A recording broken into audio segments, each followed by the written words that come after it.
Sikap negara-negara bagian bentukan Belanda mulai berubah setelah Belanda melancarkan agresi militer II. Negara-negara bagian yang tergabung dalam BFO mulai bersimpati kepada Republik Indonesia. Timbul kesadaran di antara mereka sebagai satu bangsa timur yang berada di Kepulauan Nusantara. Oleh karena itu, mereka mulai mengadakan pendekatan dengan Republik Indonesia. Konferensi Inter-Indonesia. Sebelum pelaksanaan konferensi meja bundar, diadakan dahulu konferensi Inter-Indonesia. Konferensi Inter-Indonesia adalah konferensi antara negara-negara BFO dengan RI. Konferensi ini merupakan suatu persiapan yang diadakan sebelum dilaksanakannya konferensi meja bundar. Persiapannya sendiri meliputi upaya penyetaraan suara dari masyarakat Indonesia sebelum berunding dengan pihak Belanda di konferensi meja bundar. Konferensi tersebut dilaksanakan sebagai salah satu bentuk upaya untuk mempertahankan kemerdekaan Indonesia. Latar belakang dari diselenggarakannya konferensi Inter-Indonesia adalah karena adanya perjanjian Romroyen yang berisi bahwa Indonesia ikut serta dalam konferensi meja bundar, maka Indonesia harus mempersiapkan diri. Cara mempersiapkan diri adalah dengan mengadakan konferensi yang melibatkan Indonesia dan BFO yang lebih umum dikenal sebagai negara bentukan Belanda. Selain itu juga karena munculnya simpati negara boneka bentukan Belanda pada Indonesia setelah kejadian agresi militer II.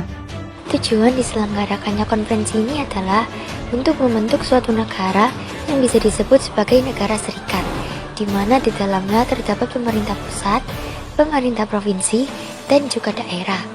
Dengan adanya konferensi ini, Indonesia juga dapat memenuhi salah satu syarat supaya dapat menerima ratifikasi kedaulatan dari pihak pemerintah Belanda.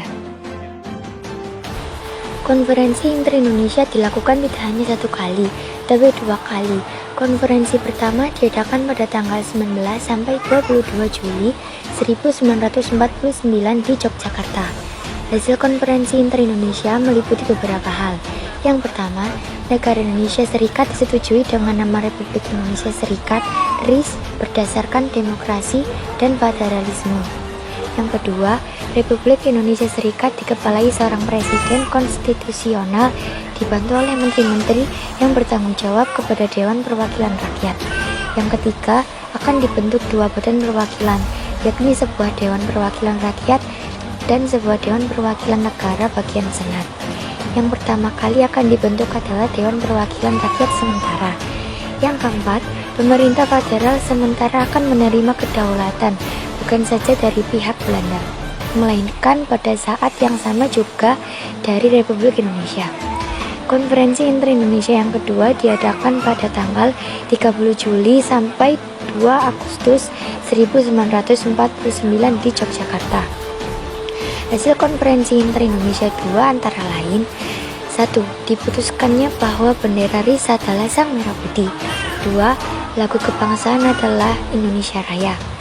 3. Ditegaskannya bahwa bahasa resmi RIS adalah bahasa Indonesia.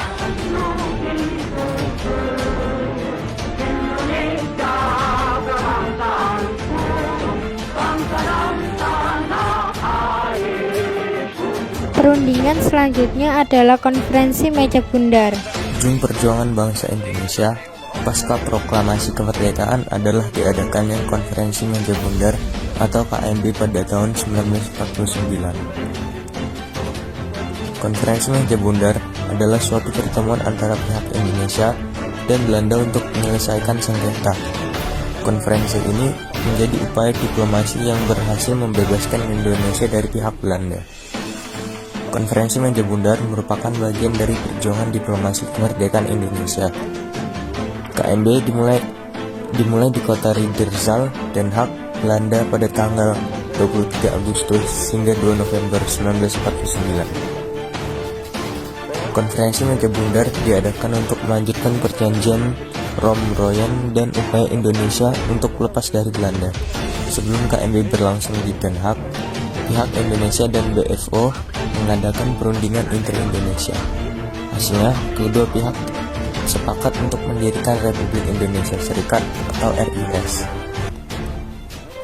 Seperti yang dijelaskan tadi bahwa perundingan Inter-Indonesia dilaksanakan dua kali untuk menghadapi KMB.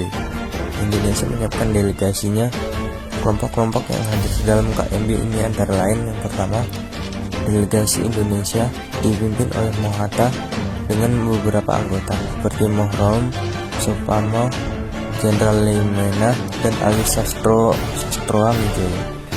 Yang kedua, delegasi BFO dipimpin oleh Sultan Hamid II. Yang ketiga, delegasi Belanda dipimpin oleh Maarschalk. Yang keempat, delegasi UNCE diwakili oleh Grijsley. Adapun hasil KMB adalah sebagai berikut. Pertama, Belanda akan menyerahkan kedaulatan kepada Republik Indonesia Serikat pada akhir Desember 1949. Kedua, masalah Irian Barat akan diselesaikan setahun setelah pengakuan kedaulatan. Ketiga, dibentuk Uni Indonesia Belanda berdasar kerjasama sederajat.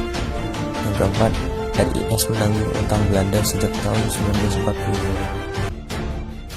Selanjutnya adalah pembentukan RIS dan pengakuan kedaulatan. Negara Republik Indonesia bergabung dengan RIS agar mendapat pengakuan kedaulatan. Oleh karena itu, pada tanggal 14 Desember 1949 diadakan permusyawaratan federal. Pertemuan diadakan di Jakarta dan dihadiri oleh wakil-wakil atau daerah yang akan menjadi bagian dari RIS.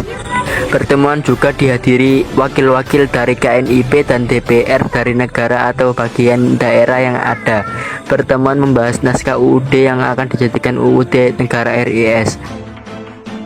Berdasarkan UUD RIS, negara Indonesia berbentuk federasi. Wilayahnya meliputi seluruh daerah Indonesia. Negara yang termasuk RIS adalah Republik Indonesia, Negara Indonesia Timur, Negara Pasundan, Negara Jawa Timur, Negara Madura, Negara Sumatera Timur, Negara Sumatera Selatan, dan beberapa daerah otonom seperti Jawa Tengah. Pada tanggal 15 Desember 1949 diadakan sidang pemilihan presiden RIS oleh Panitia Pemilihan Nasional yang diketuai oleh Muhammad Roim. Pada tanggal 16 Desember 1949, IR Soekarno yang merupakan calon tunggal terpilih menjadi presiden RIS. Pada tanggal 17 Desember 1949, Presiden Soekarno dilantik menjadi presiden RIS. Pada tanggal 27 Desember 1949, Mr. A. Saad ditunjuk sebagai pejabat Presiden RI menggantikan IR Soekarno. Setelah negara dan pemerintah RIS terbentuk, maka dilaksanakan segera upacara penyerahan dan pengakuan kedaulatan dari Belanda kepada RIS. Upacara pengakuan kedaulatan dilangsungkan pada tanggal 27 Desember 1949. Upacara diadakan di dua tempat, yaitu Belanda dan Jakarta. 1. Di negara Belanda, penyerahan kekuasaan dilakukan di ruang tahta Istana Kerajaan Belanda. Pihak Belanda diwakili oleh Ratu Juliana, Perdana Menteri Willem Drees, dan Menteri Seberang Lautan Mr. Amja Sassen. Pihak Indonesia diwakili Dr. Andes Muhammad Hatta.